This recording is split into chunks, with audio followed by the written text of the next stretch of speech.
look back on my experiences in the self-contained classroom, and I mean, it was on many aspects, it was degrading.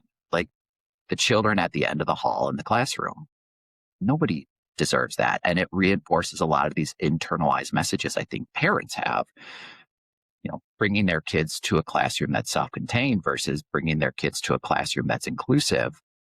If you are listening to this conversation and you're a teacher and you're like, wait a minute, I teach self-contained and I don't think it's that bad. The majority of educators, if they do think a student should be in self-contained, it's not because they actually want to segregate kids. Like in Yeah. the most negative sense of the way of that thinking. Now it's ableist, yeah, it is, but just like being racist, like those are all baked into the experience of being an educator. Like we have to fight against that tendency. And there weren't other options.